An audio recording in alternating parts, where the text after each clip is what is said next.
ఇప్పుడు నేను చూపించే ఈ ఐస్ క్యూబ్స్ మీ ఫేస్‌కి చాలా బాగా ఉపయోగపడతాయండి.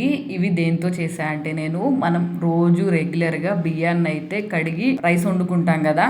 ఆ వాటర్‌నయితే మనకు అవసరం లేదు అని చెప్పి పారబోస్తా ఉంటాం గదా! అలా కాకుండా ఇప్పుడు నేను చెప్పిన ఈ టిప్ అయితే ఫాలో అవ్వండి. మీ హెయిర్‌కి, మీ స్కిన్‌కి ఇవి చాలా బాగా ఉపయోగపడతాయి.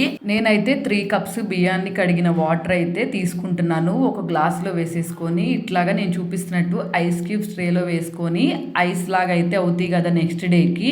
ఇవి ఐస్ క్యూబ్స్ లాగా అయిన తర్వాత అయితే రెగ్యులర్‌గా మార్నింగ్, ఈవినింగ్ మన ఫేస్‌కి అయితే అప్లై చేసుకున్నాం అనుకోండి. ఇందులో ఉండే యాంటీ ఆక్సిడెంట్స్ అయితే మన ఫేస్ మీద హైలీ పిగ్మెంటేషన్ అయితే తగ్గిస్తాయి. అలాగే ఇవి ఫేస్‌కే కాదండి, హెయిర్‌కి కూడా చాలా బాగా ఉపయోగపడతాయి. ఈ వాటర్‌ని ఒక స్ప్రే బాటిల్‌లో వేసేసుకొని మనము హెయిర్‌కి అయితే స్ప్రే చేసుకున్నాం అనుకోండి రెగ్యులర్‌గా హెయిర్ అయితే చాలా స్మూత్‌గా, షైనింగ్‌గా అయితే అవుతుంది. ఈ టిప్ మాత్రం మీరు రెగ్యులర్‌గా చేశారనుకోండి చేంజెస్ అయితే చాలా బాగా వస్తాయి. కాబట్టి మనం రోజు బియ్యం కడిగిన వాటర్‌ని వేస్ట్‌గా పడేయకుండా ఈ టిప్‌ని ట్రై చేయండి. మీరు రేషన్ బియ్యంతో చేసిన వాటర్ అయినా కూడా ట్రై చేయొచ్చు.